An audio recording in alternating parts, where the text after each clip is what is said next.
So I realized there was a better way, and this scared everybody other than my core team. You know, I wouldn't come up with an idea without bouncing it off my core team.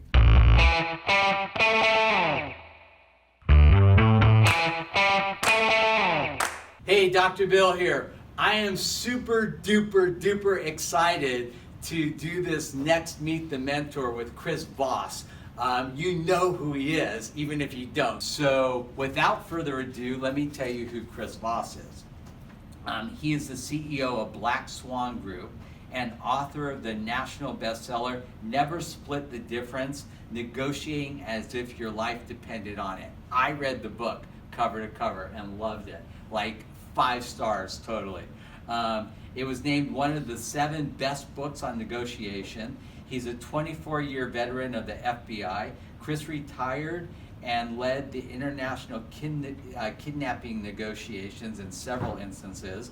Drawing on his experience in high-stakes negotiations, his company specializes in solving businesses' communication problems using hostage negotiation solutions. Their negotiation methodology focuses on discovering the Black Swans. You'll explain what that is, it's in the book. Small pieces of information that have a huge effect on the outcome. Chris and his team have helped companies secure and close better deals, save money, and solve internal communications problems for the last how many years? 6,000 years. 6,000 years. Chris has been featured in Time, Business Insider, Entrepreneur Inc., Fast Company, Fortune, The Washington Post, Success Magazine, Squawk, CNN, ABC, and now Leap. Chris, thank you so much. That's a mouthful. I'm looking forward to hearing what I have to say myself. So I met Chris through our Metal Network. Ken Rakowski, I love you and thank you for Metal and for everything it does. Every year, about a third of our mentors that come to Leap Week as mentors come from Metal. And I appreciate you guys and I love you guys. It's a meeting I never miss when I'm in LA. Every Saturday morning we meet. It's an amazing group of men that are there to support each other and help this world be a better place. Right. And, you know, let's jump right into this. So you started your career in the FBI, right? Well, I was a police officer in Kansas City, Missouri before I joined the Bureau. So I was, street cop. And then when you went into the FBI, how did you start getting into this whole negotiating thing? Some of the best things in my life happened to me because of bad stuff. So I re-injured my knee. I had a knee injury. I was on a SWAT team. I was in the process of trying out for the Bureau's hostage rescue team, which is the FBI's version of the Navy SEALs. And there are a lot of former SEALs in the HIT. So I re-injured my knee, and at that point in time, I realized, Humpty Dumpty can only be put back together so many times. They can only rebuild it, and this was the second try. So I'm like, let me do some crisis response stuff. I know we got hostage negotiators. How hard can it be? They talk. How hard is talking? It was hard for me to get in. But once I got in, I found out it was more interesting and better than anything I ever did before. It was phenomenal. And it was hard. And, you use this term Black Swan in the book. Can you explain to the students what the Black Swan is? Yeah, all right, it's kind of a 2-step process to think through. But let's say you and I are negotiating, and let's use a poker analogy. So we're negotiating, we're both hiding cards from each other. And we have hidden information, stuff we're holding back because I'm afraid if you know it, you're gonna have leverage on me, or you're gonna know what my deadline is. But I've got stuff you don't know that's important. You have stuff I don't know that's important. The Black Swans are where the unknowns overlap. And there's no way of knowing for sure what's there because there's hidden information on both sides. Now, if we can open this up, then we can find some cool stuff. But we gotta trust each other, and I need to get you talking. And I need to be willing to trust you too. So it's a very much a two-way street. Yeah, and that's the thing about the book, and you gotta read the book, is you have these novel ways of kind of establishing trust with somebody opening up lines of communication and then, hopefully getting results. And, it's one thing when you're negotiating a lease for a building. It's another thing when you're negotiating somebody's life, right? Well, the stakes are different, but the dynamics are the same. And we that's tend why, to invest ourselves. and that's why you've taken what you did professionally and with the FBI and taught people how to do that in business. Yeah. Right? Exactly. Yeah. What would if you had to reflect back on one of the hairiest hostage situations you've ever done, which one would come to mind? Well, they were all hairy. I mean, but look, I'm a dentist. I could say, what was the worst mouth? I know right in my mind, boom. Well, one of the more interesting ones was I made a significant fundamental strategy change on how we're approaching the concept called proof of life. Everybody knows what proof of life is. If you've seen the movie Man on Fire with Denzel Washington. Right. By the way, he's played me 3 times in different movies, and I still don't get a thank you. He does it right. He doesn't call. He doesn't say thank you. I'll tell him next time I see him. But anyway, there's a moment in the movie when he suddenly realizes a kidnapped little girl. They claim she's alive, and he says, "I need proof of life. I need to know what the name of her bear is." Right. So that's the way we used to do proof of life. Now you get proof of life, but it actually doesn't do you any good. Plus, you got to ask for it. So I realized there was a better way, and this scared everybody, other than my core team. I wouldn't come up with an idea without bouncing it off my core team. And I used to tell them, this is radically different.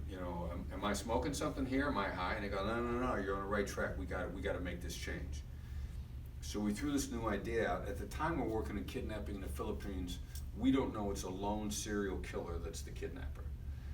And I'd never heard of a lone kidnapper before at all. And if I hadn't heard of it, there's a chance it hasn't it's happened. rare. Right. It's a unicorn. Right. It's Bigfoot. We don't know at the time we're dealing with a lone kidnapper. We don't know at the time circumstances of the kidnapping. He's a cab driver. He kidnaps people out of his cab. You get in the back of his cab. You look like you got money. You fall asleep. He's got a bottle of ether under the seat. He sprinkles ether all over you. You wake up in his basement in chains. Nice. We're going to throw this proof of life, brand new idea in the middle of this case. All right. And the crazy thing about it is good strategy kicks out great fears benefits. You do stuff well because you create an environment where good stuff's going to happen. You don't know what it is. Right. But you know it will So happen. what was the novel proof of life? I learned it from a drug dealer. All right.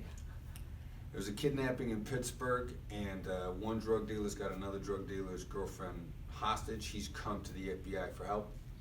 Because where do you go for help when you're in trouble? Right. Even if you're a drug dealer, you go Right. to the FBI. Well, yeah. Right. So he's riding around, and our negotiators are riding with him. I'm listening to a tape of the conversation, and before anybody knows what he's saying, because he doesn't know his girlfriend is alive, he says to the other drug dealer on the phone, "Hey, dog, how do I even know she's all right?" Which is different than the Denzel Washington movie, because Denzel Washington said, "What's the name of the girl's first bear?" No, It's I a mean, why wouldn't specific you just answer. say put her on the phone? Because they won't if you ask. And if you ask and they do, you owe. And you want to avoid owing at all costs. So how do you get what you want without asking for it is the key. How do I get you to give me something where you think it was your idea? Because if I get you to give something to me that I asked for, now I owe. You said, "Hey, look, I did this for you. You gotta Right. return the favor." We gotta Okay. stay out of that dynamic entirely. All right. I got to get you to think of it on its inception. How do I put the idea in your brain where you think it was your idea? Okay. So the drug dealer says to the other drug dealer, "Hey, dog, how do I even know she's alive?" And in that instance, everything in the power dynamic in that conversation changed. And the guy with all the leverage lost it all. He said, "I'll put her on the phone." Now, getting a hostage on the phone is a ridiculously difficult thing to do. It's, in the vast majority of the cases up to that point in time, we hadn't gotten hostages on the phone. Right. We got proof of life, but we didn't get him on the phone. Two different things. And the girlfriend is later put on the phone. And I remember sitting there listening to that, and I said, that's it. Because the kidnapper now thinks it's his idea, which means, first of all, he's gonna put her on the phone because it was his idea. Mm-hmm. Secondly, he's now lost control of the pacing, and he doesn't know it. And thirdly, he's not gonna have any expectations in return because it was his idea. All right. So we get ready to drop this into this case in the Philippines. We've never done it like this before. And the kidnapper provides proof of life to us before we get a chance to ask.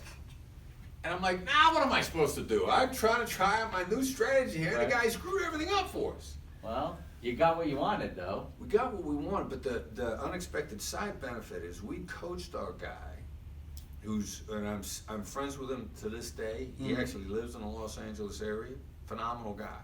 Brother, we're coaching a brother of the kidnap victim. Coaching a brother. Smart, one of the smartest guys I ever ran across. He takes our coaching and he starts asking these type of questions on his own. And he completely changes the power dynamic in the kidnapping, so much so that our kidnapper at one point in time literally says to himself under his breath while he's on the phone, he says, wow, nobody ever dealt with me like this before. Which means he's out of control, but he doesn't know why or who's caused it. Now our guy, in fact, we find out after we catch him, is a serial killer. And he has killed before. Wow. So we're pushing this guy all over the place who's a killer, but he doesn't know we're doing it to him because he's saying stuff out loud. Further on down the line in the case, the bone of contention, if you will, in this kidnapping was he wants a daily amount of money to take care of the hostage. He says, you know what, while I research your family, I'm gonna need the equivalent of $200 a day to make sure he's okay. Now the family's instant reaction is like, and mom especially, because mom is there, the whole family's on the other end. Right. Coaching. Mom's like, pay! $200 is nothing. And through the brother, I'm like, no, we can't do that. Because if we start paying $200 a day, he's gonna keep him for a year. And he's using that as a gauge to see how much money you have.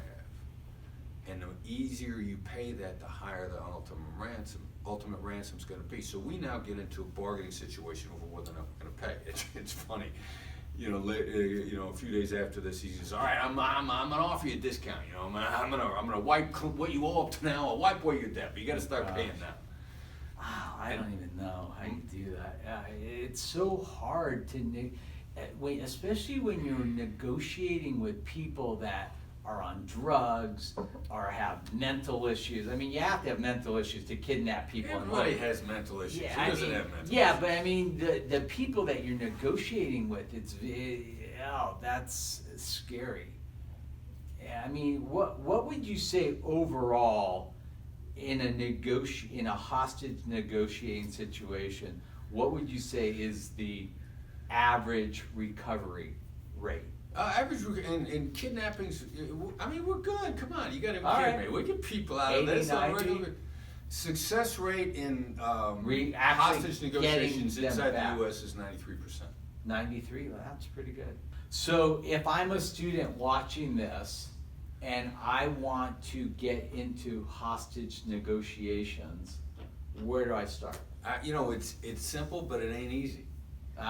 Hey, nothing in life is easy. Right. And I was thinking about this a lot because as words that we live by, never take advice from people that you wouldn't trade places with. So, but then if you ask somebody you trade places with that advice and you don't do it, then shame on you. That person should never help you again. So how did I become a hostage negotiator? I went to the head of the team in New York and asked for advice. And took it. She said, go volunteer on a suicide hotline. I'm like, cool.